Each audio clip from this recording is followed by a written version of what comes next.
Umpisahan na po muna ho natin ito mga bossing, no? Nako, eto. Tingnan niyo po mga bossing. Yung mga kumakampi po sa ating bayan, lalong-lalo na po pag pinag-usapan, eto Kinalugod ng Pilipinas ang lalong-lalo na po ang pinag-uusapan mga boss chief amo sir ay West Philippine Sea. Oh, 'di ba? Yung mga kapitbahay nating mga bansa nakakampi sa atin. Ang nakakalungkot ho mga boss chief amo sir, kung sino pa yung mga kababayan natin, sila pa ho yung kumakampi doon sa China. Pero eto po yung mga kapitbahay nating mga bansa, mga boss chief amo sir, naiintindihan po nila, no, na tayo po ang nanalo para po sa karapatan ng West Philippine Sea. Sa UNCLOS, mga bossing, nandiyan na din si Angeli Star na naghahanap ng group chat nitong channel na ito. Pakinggan nyo ho mga bossing. Ay, 1, 2, 3, 4, 5, 6, 7, 8, 9. Siyam ang topic natin sa araw na ito. Baka mamaya sabihin nyo bakit iba naman yung dinidiscuss mo kaysa doon sa title mo? Game! na binubuo ng top diplomat.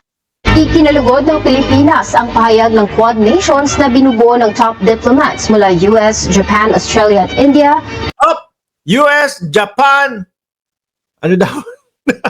US, Japan, India, kasama ba Australia? Ulit. Nations na binubuo ng top diplomats mula US, Japan, Australia at India. US, Japan, Australia, India, mga top diplomat ho, mga kababayan, nakasuporta sa atin. Na kumukondena sa marahas na aksyon ng China sa pinag-aagawang teritoryo. Di ba? Tapos ang nakakalungkot ho dito, mismo mga kapwa natin Pilipino, yun pa po ang tumatraidor sa atin. Yun pa po ang nagpapamukha sa atin na wala tayong karapatan sa West Philippine Sea. Biruin mo ito. US, Australia, Japan, India. Malalaking bansa ho yan. Hindi po basta-basta yung mga yan, mga bossing. Yan pa po ang kumakampi sa atin. Di po ba? Kaya minsan mapapasabi ka, ano ba utak nitong mga DDS na ito? No?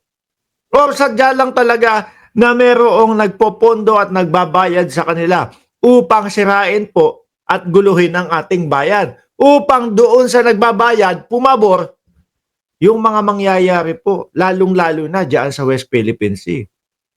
Di ba? Ano ang sabi nung anak ni Juan Ponce Enrile? Ang China nagbabayad o may pondo o may pinopondohan ng mga kapwa natin Pilipino para sirain ang ating bansa, para guluhin ang ating gobyerno. Kaya sila kontra, lalong-lalo na dito sa pinapangunahan ni Jay Tariela ho, mga bossing, ng ating gobyerno, ng Department of National Defense. Yun po ay walang iba kundi po yung West Philippine Sea. Tingnan mo nga itong mga kapitbahay nating bayan, mga kapitbahay nating bansa. Sila pa po mismo yung kumakampi sa atin. Di ba, Ma'am Nenita Umali? Game! Ayon sa Department of Foreign Affairs o DFA, ang kanilang suporta ay nagpapakita ng pagkakaisa ng international community laban sa iligal at agresibong kilos ng China sa West Philippine Sea. Alam nyo mga bossing kung si Duterte kinilusan yan, nung lalo na ho, nung panahon ng kakapanalo niya lang. Naku mga kababayan, malamang ho hindi ho aasta ng ganyan yung China, mga bossing. Pagkapanalo ni Duterte, kasabay naman ho, mga boss chief amo sir, ng pagkapanalo ng Pilipinas sa UNCLOS. Simple lang ang gagawin ng dating Pangulo. Papangalandakan niya lang, eto, kami ang may karapatan dyan sa West Philippine Sea na yan. Malamang ho yan, mga boss chief amo sir, kung panahon niya, ginawa niya yon, naku po, mas madami pong mga bansa ang nakasuporta sa Pilipinas para sabihin na Pilipino, Pilipinas ang may karapatan dyan sa West Philippine Sea. Hindi ho, wala Tinulugan lang po mga kababayan. Hindi kumilos, tumunga nga. Di ba?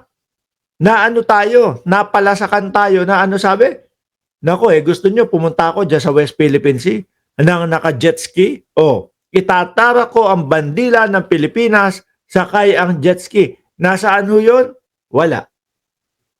Hindi ho nangyari, mga kababayan. Di ba?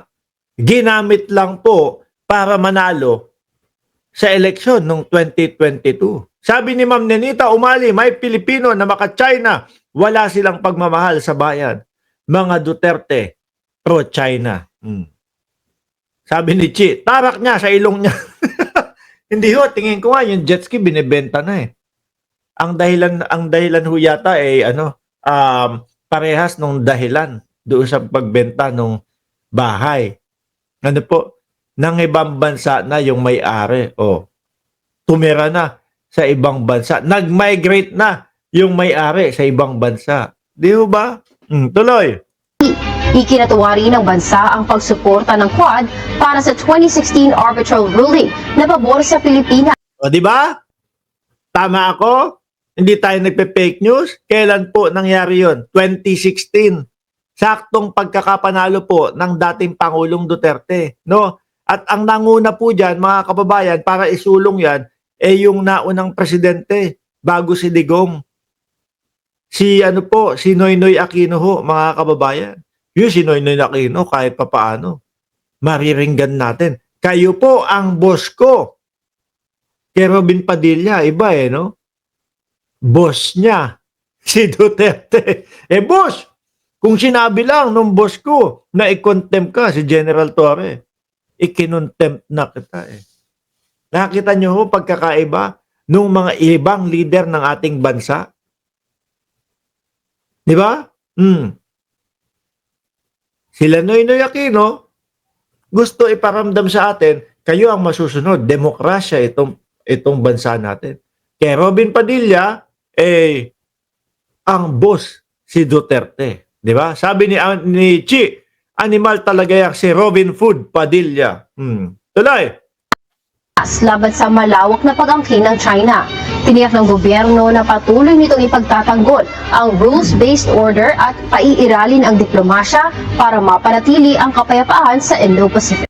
Yan naman po talaga ang ginagawa ng ating bayan, mga bossing. Wala pong nilalabag na batas, wala pong nilalabag na kahit ano. Kahit na po winawater cannon na tayo ng mga yan, patuloy pa din po ang Pilipinas na nakikipag-usap, nakikipag-ugnayan, no, ng madiplomasya. Di ba, kiss muna, si Reza Force, shout out sa iyo. Ganun ho, mga bossing.